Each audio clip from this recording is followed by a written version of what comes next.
Bonsoir Gaël Labanti, vous êtes le directeur artistique du festival du premier film d'Annonay. Vous avez été choisi pour faire la carte blanche de cette année. Donc est-ce que vous pouvez nous parler un petit peu de votre festival et des films que vous avez choisis pour notre festival? Alors le festival international du premier film d'Annonay donc est un festival qui a fêté en février dernier sa 32e édition, c'est 32 ans d'existence. C'est un festival donc qui a lieu en Nord-Ardèche chaque année donc en plein milieu de l'hiver, et c'est un festival donc dont la principale thématique est la découverte de premiers longs métrages de fiction qui viennent vraiment du monde entier. Et donc on a cette vocation d'aller dénicher de jeunes réalisateurs voilà, et de faire des paris sur l'avenir. Donc l'une des sections phares, c'est la section compétition. Donc on choisit 8 premiers longs métrages de fiction inédits en France, et pour essayer en tout cas que ces films-là puissent trouver par la suite un distributeur français. Voilà, c'est comme ça donc que l'on voit chaque année à peu près entre 250 et 300 premiers longs métrages, et qu'un comité de sélection qui est composé de bénévoles essentiellement visionne ces films-là, et on choisit 8 films qui leur paraissent les meilleurs, les plus intéressants en tout cas à proposer au public. Et donc votre sélection cette année pour nos films de la carte blanche? Alors, lorsque donc le festival de Salon a eu la courtoisie, la gentillesse de nous proposer une carte blanche, il fallait effectivement choisir des premiers longs métrages et en choisir 3, voilà, qui nous paraissaient assez représentatifs des films que l'on peut projeter sur Annonay.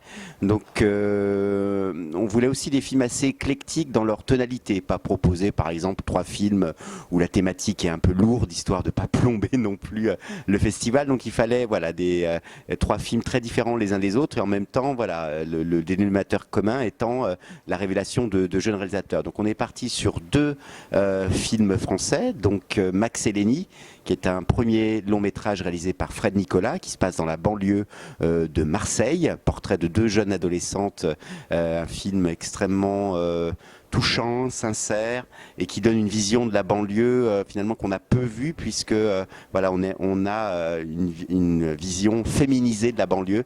Très souvent les films de banlieue sont des films un peu machos. Voilà, donc il y a par le prisme aussi de la musique et du slam, et ça donne vraiment un film, très belle histoire d'amitié adolescente, un film sur le slam, un film sur l'immigration. Donc du coup le film devient politique aussi à un certain moment. Très très beau film. L'autre film français qu'on a choisi, donc était présenté à Annonay il y a 2 ans, c'est un film qui s'appelle La Belle Vie, premier long métrage d'un jeune réalisateur qui s'appelle Jean Denisot, donc il fait un film inspiré d'un fait divers qui est l'affaire Fortin, l'histoire de ce père de famille qui a très très mal accepté la décision prise par le tribunal lors du divorce avec son épouse que ses 2 enfants soient confiés à leur mère. Donc il va soustraire ces 2 enfants à leur mère et partir en cavale avec eux pendant une 12aine d'années. On a là à faire un film extrêmement solaire, extrêmement lumineux, porté par de jeunes comédiens assez incroyables, qui se passe dans les bords de la Loire. Et il y a une dimension...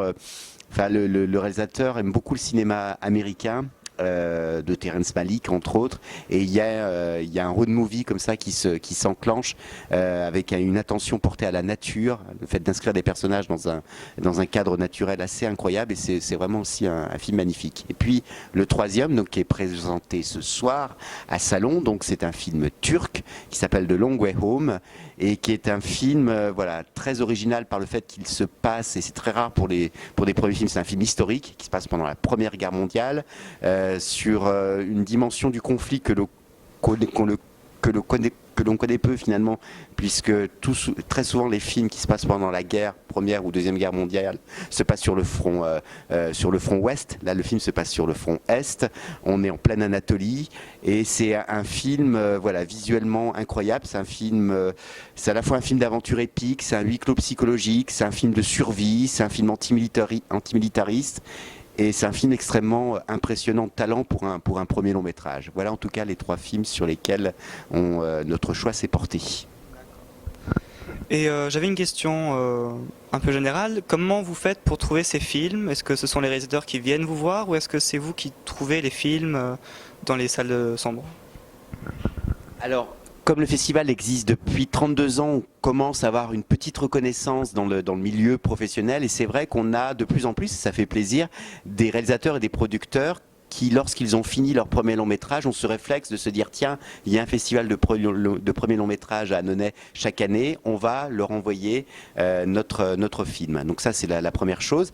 La deuxième, et ça concerne quand même encore 80% on va dire des films que l'on reçoit, eh ben, c'est nous qui allons dénicher ces films, et pour cela il y a un passage un petit peu obligé qui est le marché du film à Cannes, lors du festival de Cannes, où lors du marché du film pratiquement tous les pays produisant des films sur la planète sont représentés, et donc grosso modo on passe de stand en stand avec notre plaquette, nos coordonnées en disant voilà, nous on est festival de premier long métrage, si dans votre pays d'origine il y a des premiers longs métrages intéressants qui ont été produits dans l'année, on est intéressé nous pour les voir, donc n'hésitez pas à nous envoyer soit un DVD, soit un Blu-ray, ou de plus en plus maintenant des liens dématérialisés en streaming pour pouvoir visionner les films. Et donc on fait ce travail comme ça de démarchage qui est un gros travail qui fait qu'on reçoit chaque année entre 250 et 300 premiers longs métrages du monde entier.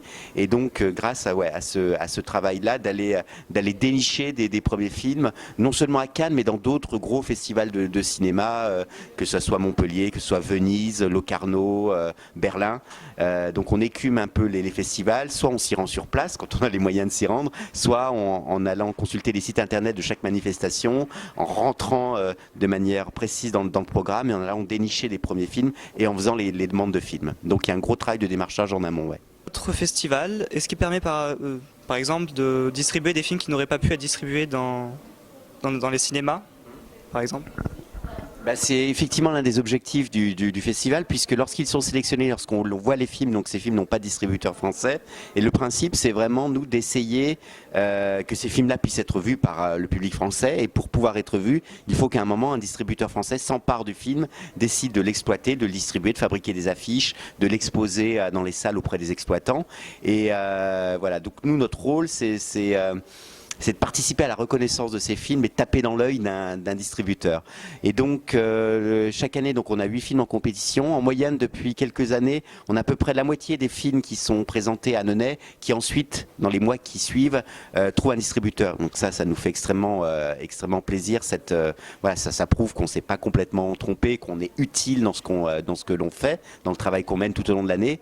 Après, malheureusement, voilà, beaucoup de films restent dans les tiroirs. C'est-à-dire qu'il y a des films absolument magnifiques. Ne serait-ce que le film dont j'ai parlé, The Long Way Home, le film turc, c'est un film qui malheureusement n'a jamais trouvé de distributeur. C'est-à-dire qu'on peut le voir dans des festivals comme Annonay, comme Salon, dans d'autres festivals, mais il y a une certaine frilosité chez les distributeurs français en ce moment qui se disent qui refusent de prendre parce que c'est un risque de distribuer un film, on n'est pas sûr de rentrer dans son argent, donc du coup on distribue des films entre guillemets plus faciles à vendre.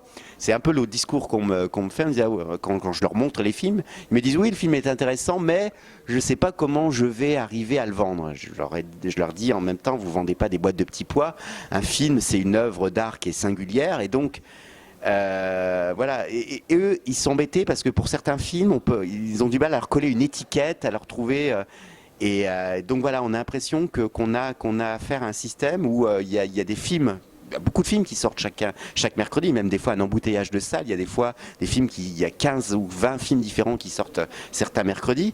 Et en même temps, il y a des films des fois qui sont médiocres, mais qui ont une force de frappe en termes médiatiques et de présence dans les salles qui fait que le public y va. Alors après, il peut être déçu, donc du coup les entrées chutent un petit peu. Puis il y a des films qui sont singuliers, qui sont magnifiques, mais qui ne sortent pas. Et c'est un petit peu le rôle du coup des festivals, comme le nôtre, comme celui de Salon, de proposer ces films-là à un public, parce que quel plaisir que de découvrir des films qui le méritent sur le grand écran, en présence d'un public, en rencontrant les réalisateurs, les comédiens, et ça participe en tout cas d'une ouverture culturelle à laquelle nous on croit fermement. Alors maintenant, une question peut-être un peu plus personnelle. Votre rôle au festival d'Annonay est directeur artistique. Vous pouvez nous expliquer un petit peu ? Alors, un directeur artistique dans un festival, c'est vraiment la personne qui est là pour donner les grandes lignes éditoriales d'une programmation. Le choix des films, le choix des invités, établir la grille de projection, se dire tel film-là, on va le projeter 2, 3 fois, savoir à quel moment de la journée on projette le film, faire en sorte qu'il y ait des journées où il y ait 2, 3 invités, voilà, donc essayer aussi à chaque fois pour que les films puissent être représentés. Donc voilà, c'est vraiment la personne responsable, on va dire, qui coordonne la programmation. Maintenant, Annonay a cette particularité que le festival, il est essentiellement organisé par des bénévoles. On est une trentaine de bénévoles à préparer le festival et qu'on associe les bénévoles au choix des films par des commissions cinéma qu'on organise pratiquement tout au long de l'année. Très souvent, les bénévoles dans les manifestations de cinéma, ils arrivent, on va dire, au moment où la programmation est faite et qu'il faut, on va dire, une présence pour accueillir le public, pour vendre des billets, voilà. Or, le festival d'Annonay, il est porté par une MJC qui a des valeurs d'éducation populaire et on trouve vraiment intéressant que le choix des films se fasse par des bénévoles. Donc il y a des commissions et les choix des films sont faits de manière collégiale. En tant que directeur artistique, je ne vais pas imposer un film parce qu'il me plaît.